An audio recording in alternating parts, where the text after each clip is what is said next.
Hello and welcome to the second episode of the Mogwai podcast. I'm Amanda Stanley, and in this episode I talk to the support act for Mogwai's North American tour, Xander Harris. We discuss synthesizers, the local electro scene in Austin, the influence Mogwai has had on him as a musician, and what he hopes Mogwai fans will take away with them when seeing him support the band on this run of dates. I just want them to see the possibility of electronic music. And I think Mogwai in the last couple of records has really framed electronic music into their world that I think makes it really digestible for people who wouldn't actually pursue electronic music as a listening habit. I also catch up with Mogwai's front of house sound engineer Kenny Macleod and their guitar and keyboard technician Gavin Maxwell to discuss what goes on behind the scenes of every Mogwai show, in which they also share some insight into what happens when things go awry on the night. The amps had all been stored in not a wet room, but like a damp room, and I think I blew up 14 heads in about 10 shows. Until I literally had none left, and at the festival hall in London, Barry just had to walk off because we had no more amps. We'd literally used everything, and there was like flames coming out the back, just like, there's nothing I can do. Be sure to hit subscribe to keep up to date with all future episodes as they drop, and head to mogwai.co.uk to find a full list of tour dates. And now here is my conversation with Justin Sweat, better known as the electronic artist Xander Harris. I began by asking him to talk about what the electronic scene is like where he is based in Austin, Texas.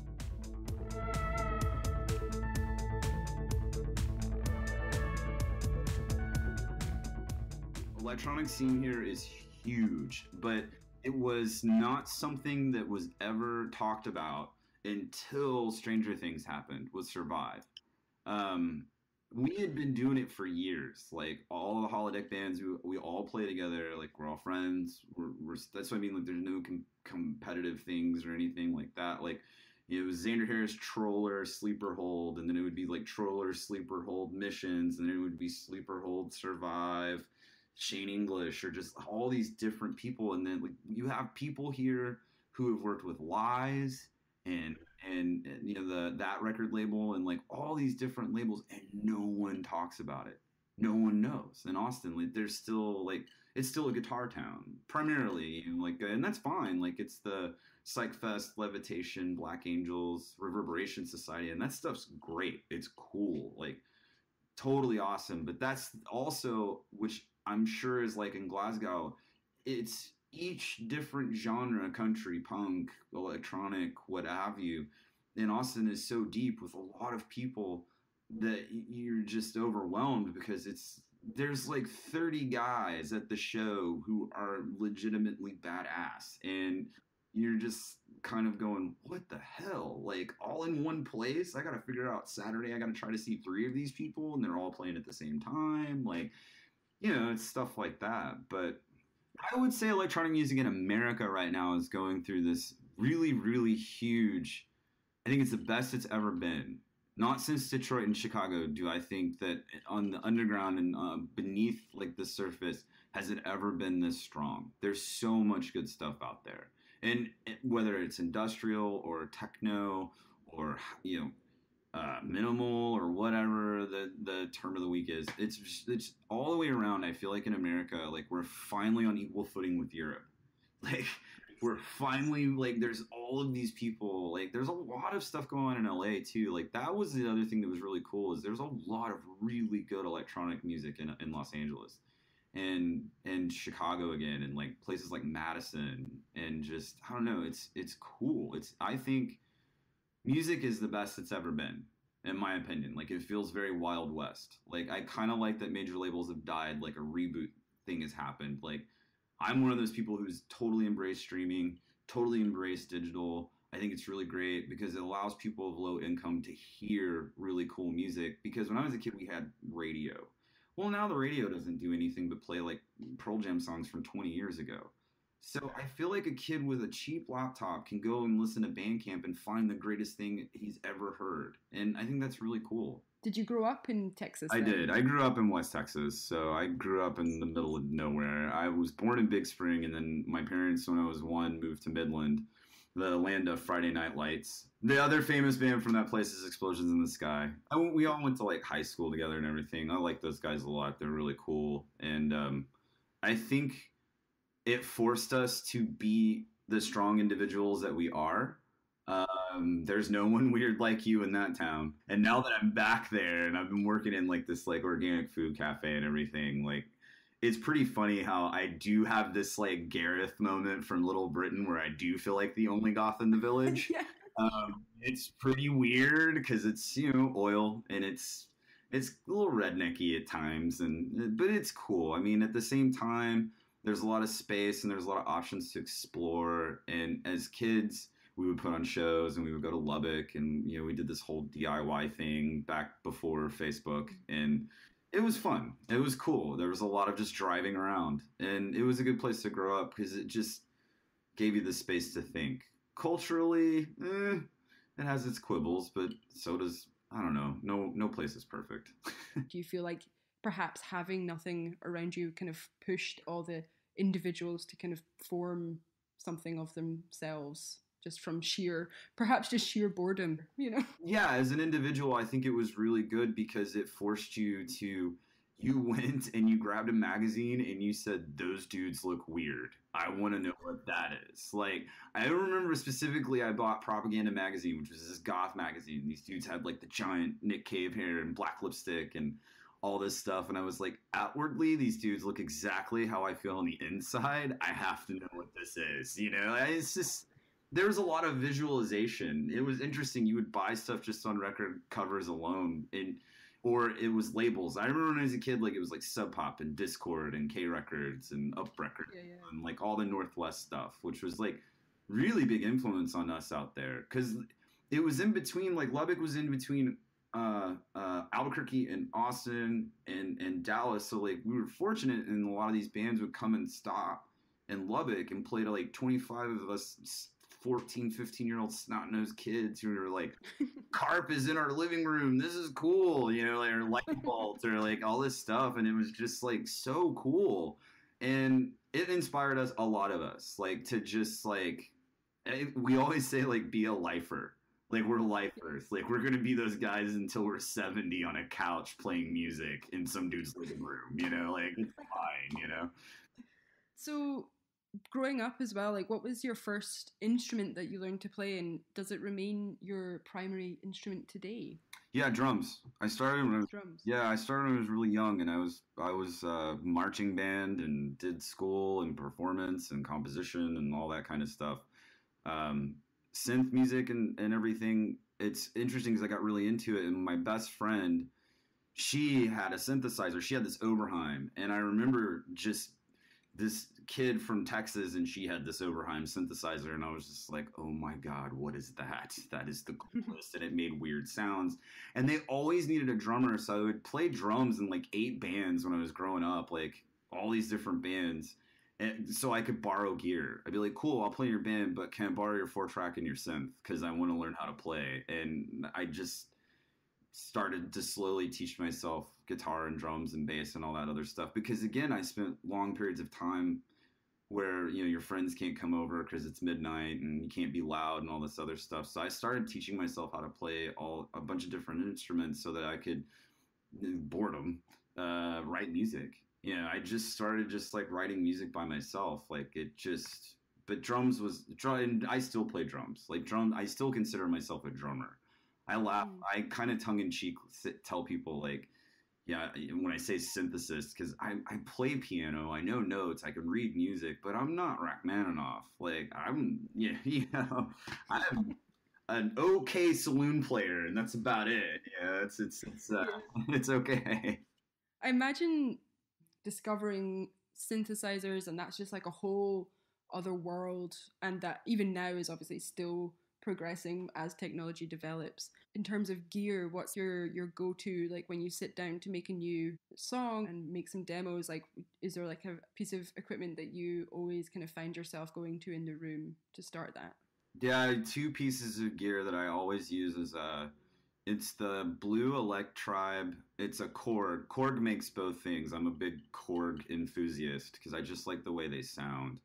And I always use this Korg Electribe EMX sequencer, drum machine, whatever. And I start doing the beats and stuff because I can play it, and since I'm a drummer, I can start with the rhythms, and then I always work within keys. Like it's interesting, and then I use a king chord to write the bass lines and the melodies, and I chart it. I start writing stuff down, like what I'll pick. Sometimes I'll even do like an oblique strategies like Brian Eno, where I'm just like, hey, write something in B sharp or B sharp minor. Okay, cool. And then I just start figuring out like, okay, well, B sharp minor is this many notes, and it has this, and this is flat, and this is not. And I start writing, but those are the two pieces. I use a King Korg synthesizer, which is really cool because it has real piano sounds, and it has synth sounds, and it has like all these things that I really love.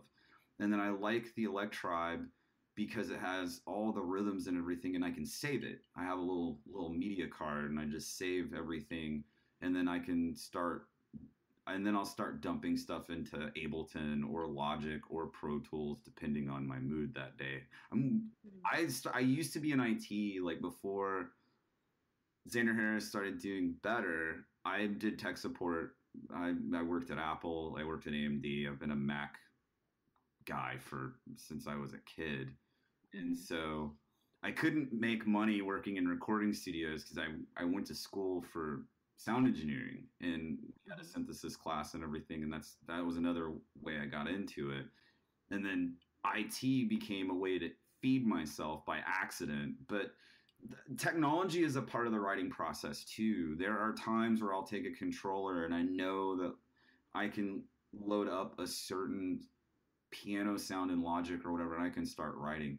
It's weird. The way I write I think is interesting because I start off with bass and melody and rhythm, and I work around, and then I'll start making it ugly or distorted or reverbed or using a synth sound. But it's so funny, if people heard it, it's like this cheesy MIDI bass, Seinfeld sounding MIDI bass with a piano. Yeah. It's like, who wants to be the cheesiest like dude on the block? It's pretty funny, but it works. Yeah. So I'm like, if it sounds good with these cheesy settings, then okay, it'll sound good when I actually like get into the design of it. So yeah, totally. Being a solo artist, do you find that when you're in the studio and kind of immersed in that mode, do you find that to be like, can you find yourself getting lost in kind of an insular environment? Do you find yourself just completely shutting off for long periods of time in that sense? Yeah.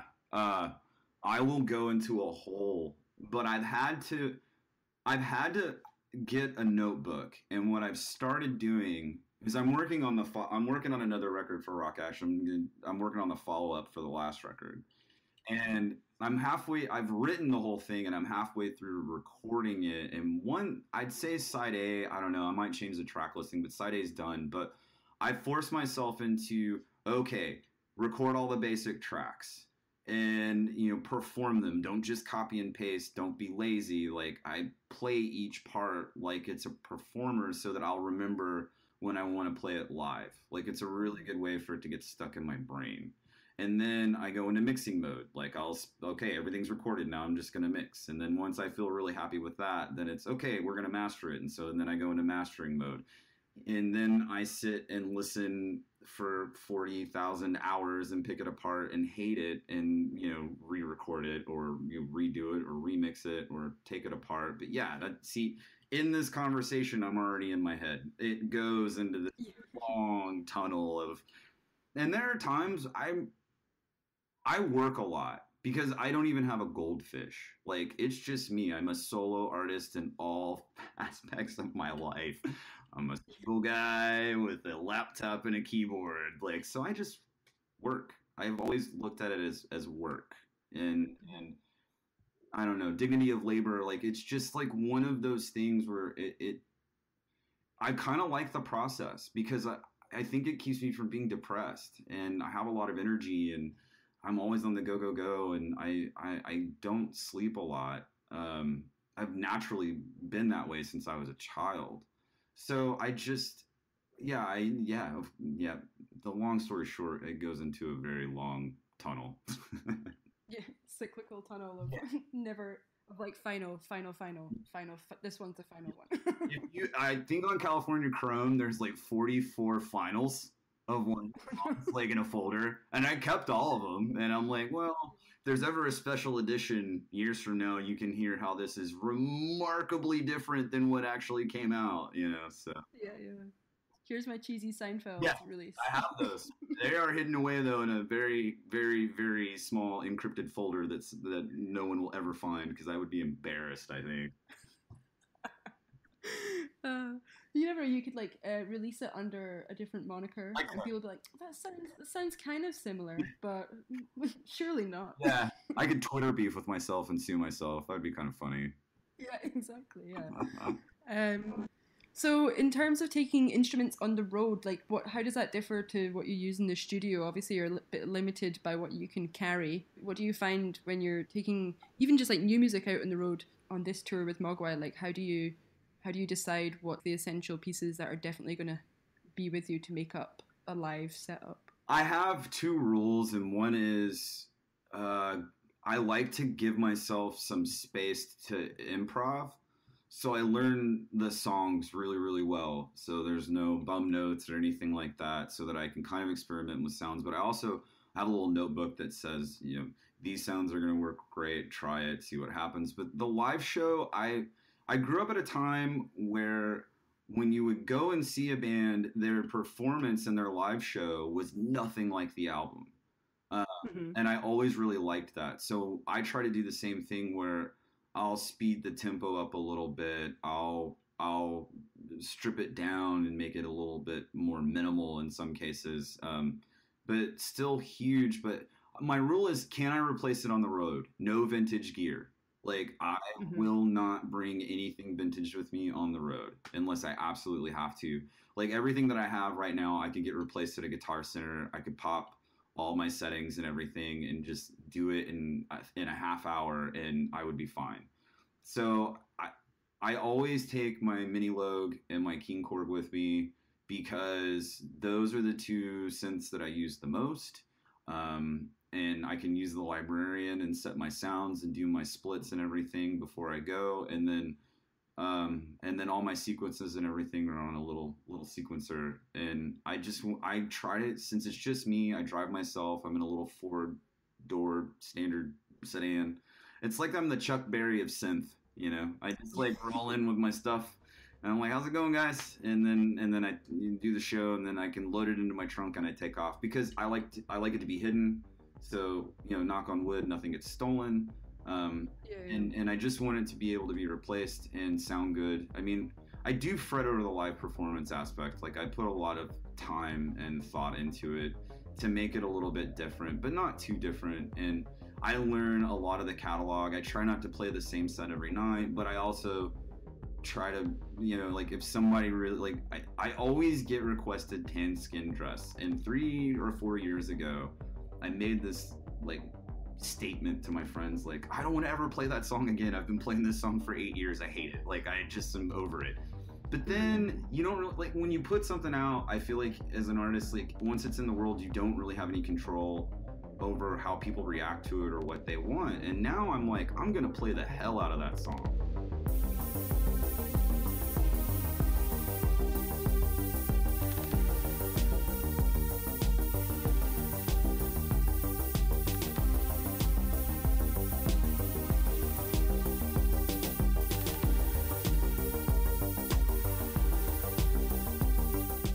What do you feel is the most important takeaway you want new audiences who are perhaps like Mogwai fans and going to be seeing you for the first time? What do you think is the most important thing that you want them to take away from your live show?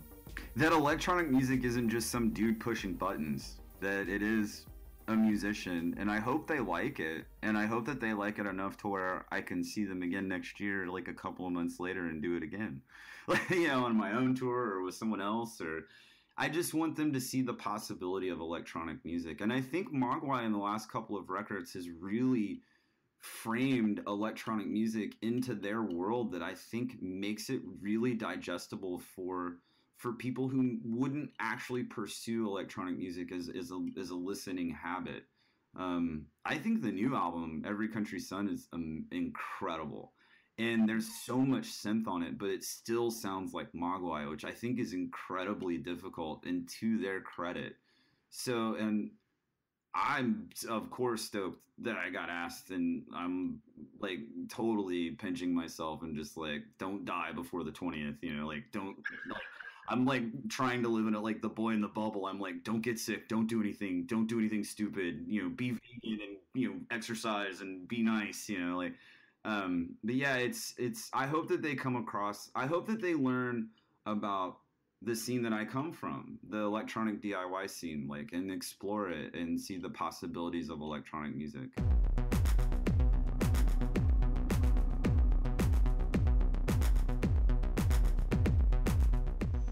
Xander Harris will be supporting Mogwai on all their dates across North America, and you can find out more about his music at xanderharris.bandcamp.com.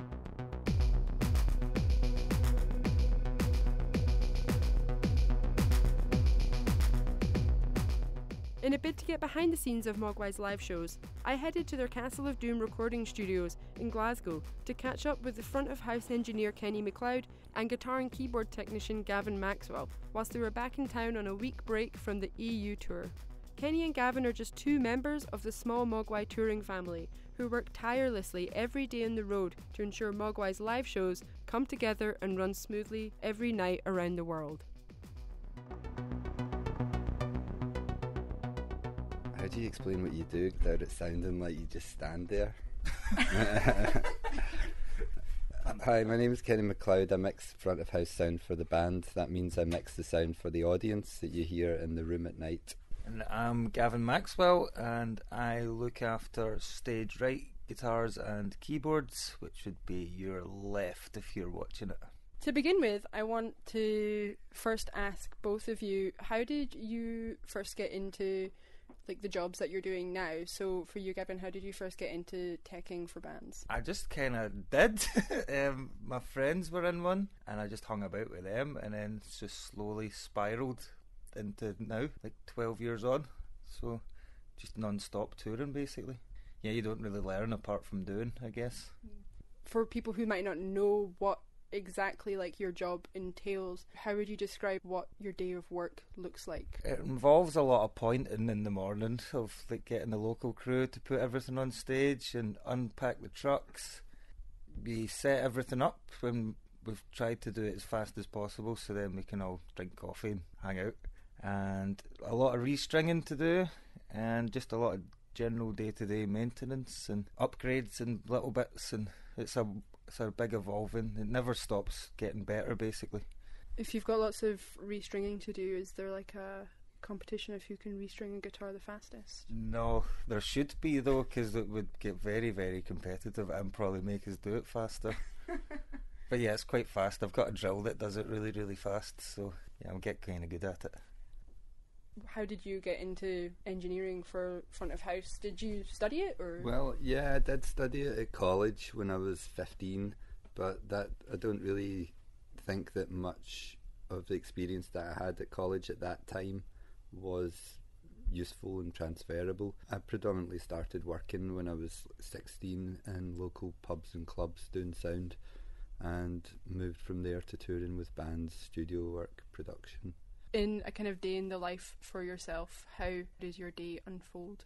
Wake up, head into the venue, find some breakfast, meet your locals for the day, your hosts as I like to call them, the local house sound guys who normally have a certain degree of nervousness because they've heard that the band are loud and they don't want their system destroyed. So I generally win them over, find out what the noise restrictions are going to be for the day, set up my mixing desk and all my associated peripherals, and from there I'll tune the system with a song called Africa by Toto.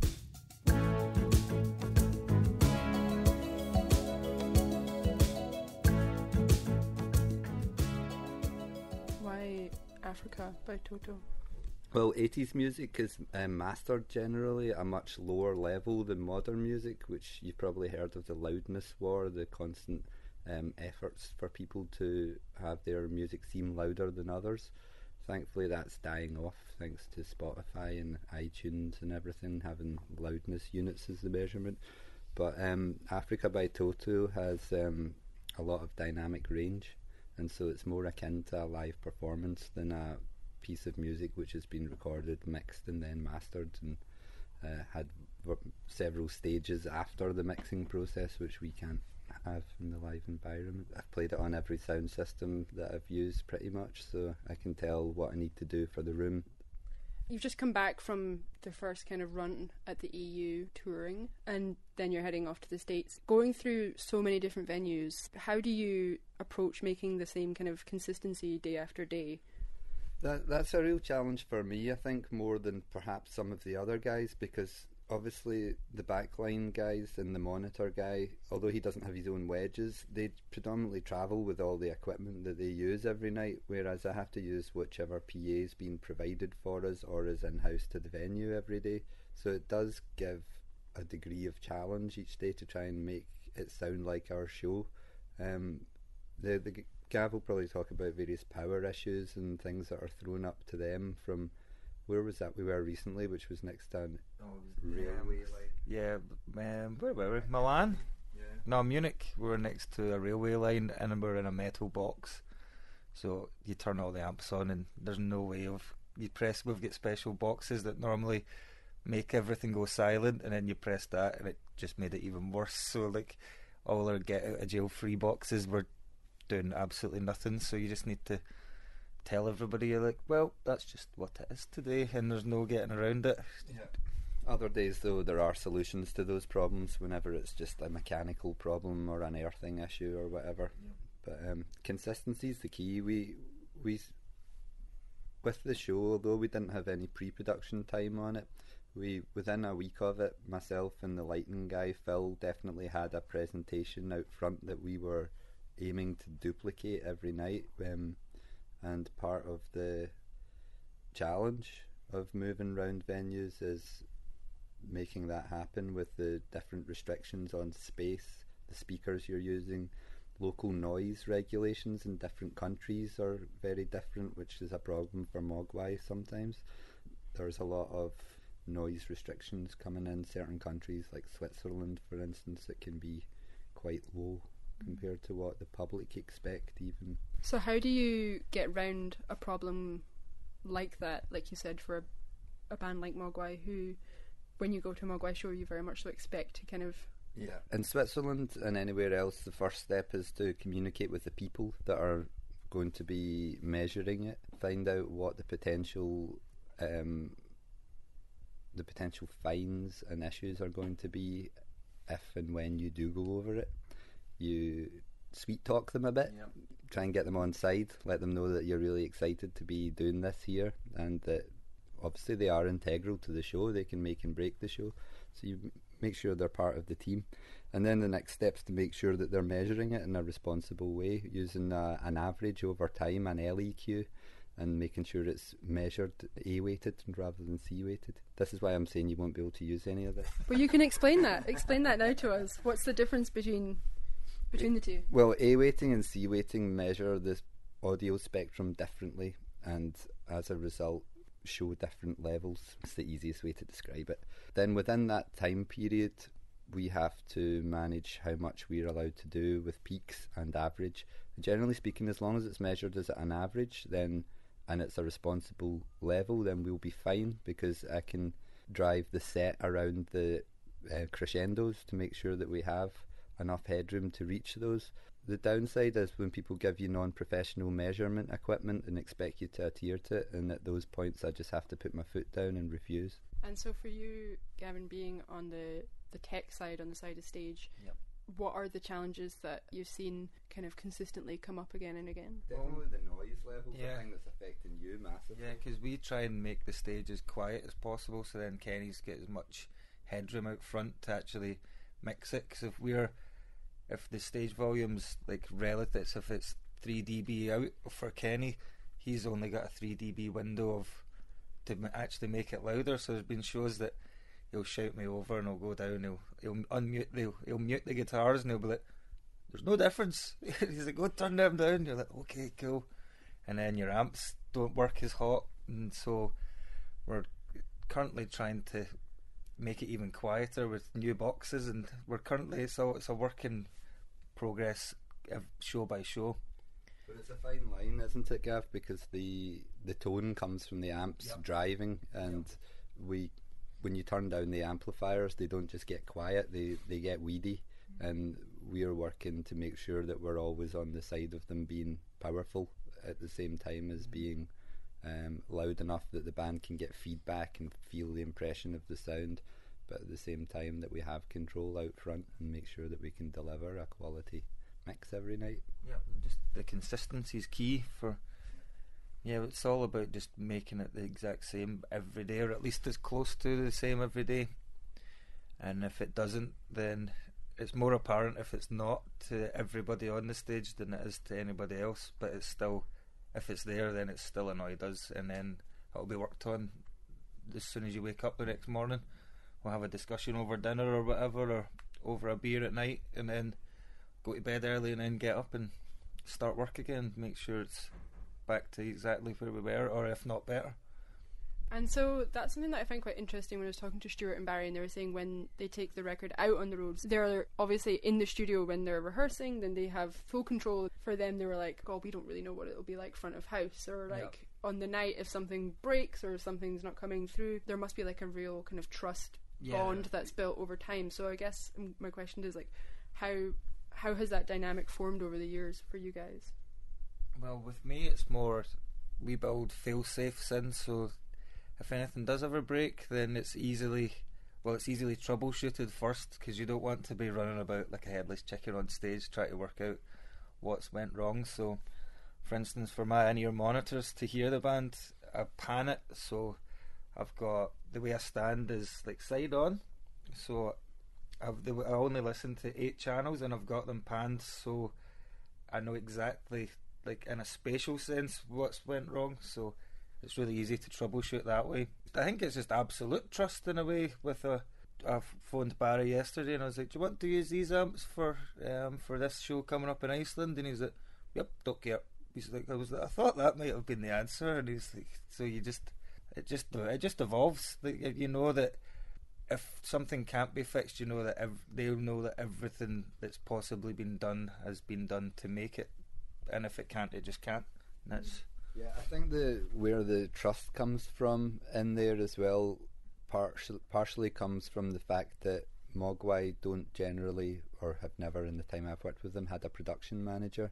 Therefore everyone is starkly responsible for their roles and their departments. There's nowhere to hide, there's no one to blame for any decisions that have been made apart from yourself, so it gives everyone a sense of ownership over the project, which I don't think that crew on a lot of tours have.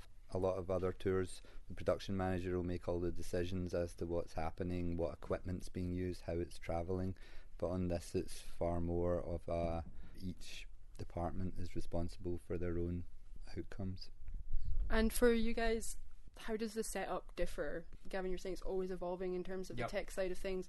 With this new album, Every Country's Son, how different is that to the previous tours that you've done with them? It's all like a gradual progression. So like for Gav, it probably seemed like there was a big change, but we had been doing Atomic, which Gavin wasn't on, and Atomic was kind of like a bridge between where we left it on Rave Tapes and starting Every Country's Son, bringing in Alex on guitar and keyboards, having a second keyboard set up, changing the stage set up very slightly because of that. It's always been a gradual progression that's, I mean, it's quite seamless. It's just people's ideas, and the band benefit from the experience that their crew are gaining. When they're on off time, we'll all be off touring with other people, and through that you see other ways of working, other processes, things that you think you could bring to the Mogwai tour. Yeah, everyone has a kind of unseen area, but it's key.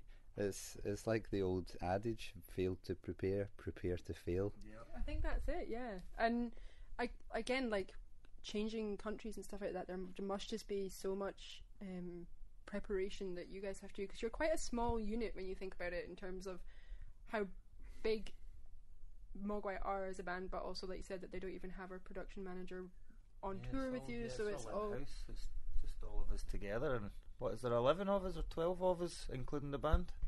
Within the touring party in the United States, there'll be 12 of us, including the merchandise guy. Yep.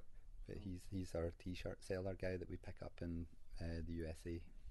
So that's like quite a small party if you're including the band with that. So Yeah. do you guys all just get on fine now? You're all just like settled like a family? Yeah, I mean, we're all like a settled, dysfunctional family. Certain members of the family don't need to get up the next day until a lot later than other members of the family. Some members of the family need to get up and make breakfast, let's call it, while others just need to get up for dinner. Yeah. Also, you know, we don't have a separate crew bus on the Mogwai tours, so we are literally all in it together. I think we all know each other's personalities and body language. Yeah, and everyone you know, to this like beeline her, you know, to stay away if somebody's here. Like it can be, you can find it out in a hello in the morning. You're like, how's it going? You're like, and then you're like, okay, cool.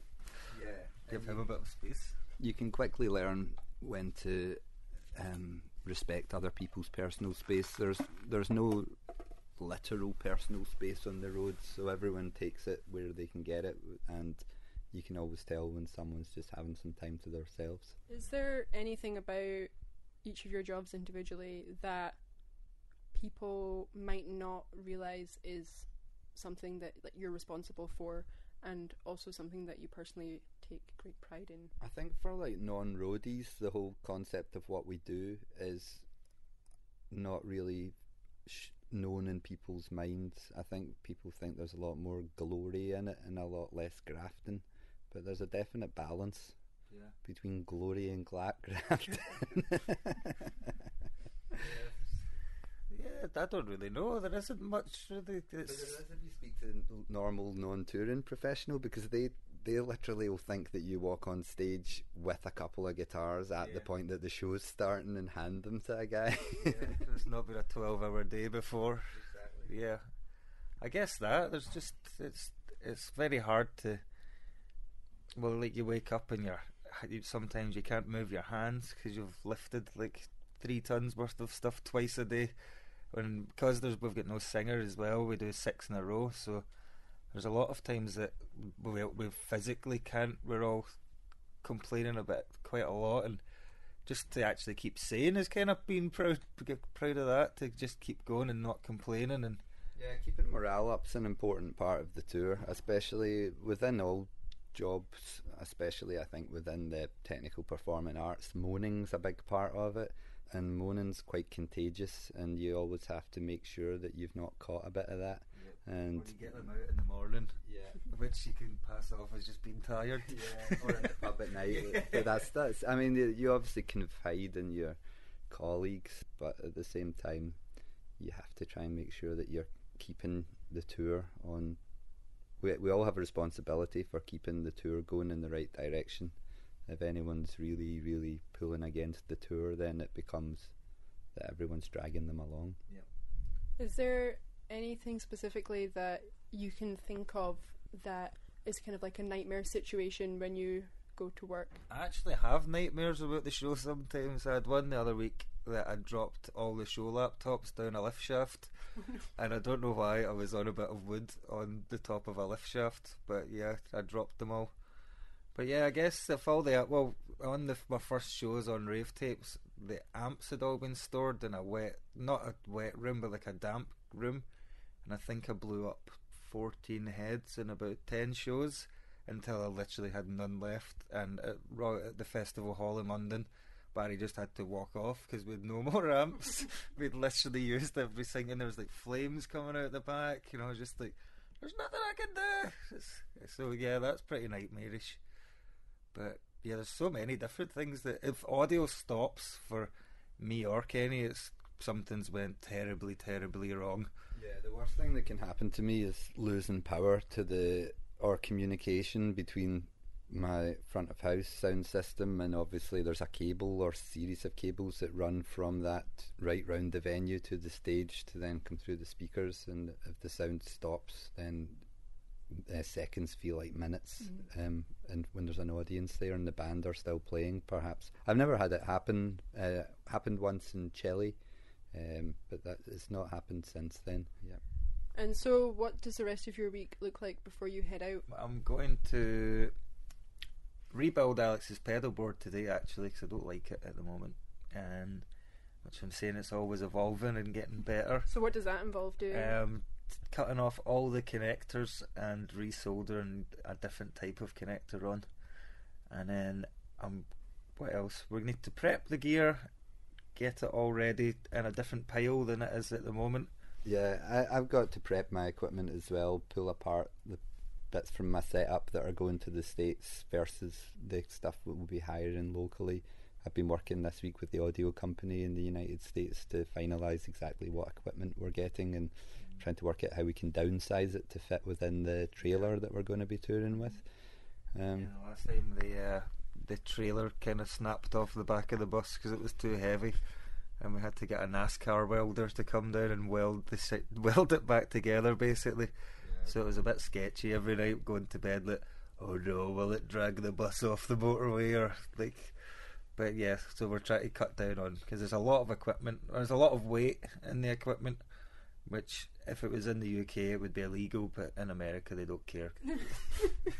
Do you guys have to go out like a good few days early to start like prepping all that stuff before the first show? No, we just need to, like, sometimes. The last time we were on Las Vegas Strip, weren't we? Like, outside the Hard Rock Cafe with so many extra flight cases that we had to work out a plan of.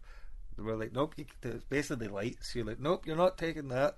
You're not taking, because then there's a priority list of the equipment, so that a show can happen, and then it's Kenny's stuff and monitors. So it's all the audio has to go in first before, because if there's nothing to light up, then there's no point in having lots of lights. Either of you ever worked in the Hydro? Yes. How's that for you? I production managed a show for Bell and Sebastian there last year. It was a great show. It was really successful from our point of view. We achieved most of what we were hoping to achieve. The Hydro has its own set of challenges in that I think a lot of the bands who strive to play the Hydro in Glasgow are Glasgow bands who can sort of poke their head above their usual show sizes to do the big hometown show. The downside to that is that a lot of their fans then feel that the show's slightly removed from the kind of shows they're used to seeing the band do, and you know, the way that audiences like to feel an ownership of the band, the kind of true fans sort of idea. So it's the balance of keeping the two, the kind of walk-up audience versus the regular Mogwai fans. It's definitely our lighting designer Phil has been working very tirelessly on it. He has a show which he's devised, but he'll still need to have as much time as possible to program it, and it will be for this specific design. It will be the first time probably that he's had to put it in with that equipment, and that's a real challenge for the lighting department.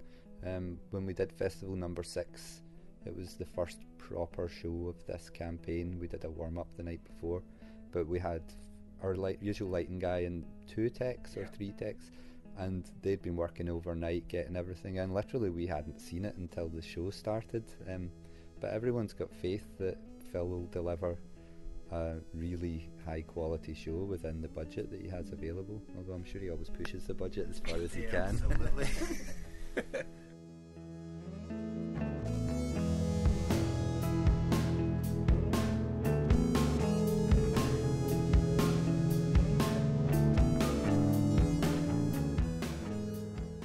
Thanks again to Xander Harris and Kenny and Gavin too for taking the time out of their busy schedules to talk. Mogwai's latest record, Every Country's Son, is out now and is available via their website at mogwai.co.uk, where you will also find a full list of tour dates too. Follow Mogwai on Twitter at MogwaiBand, and be sure to hit subscribe to this podcast to keep up to date with all future episodes as they are released.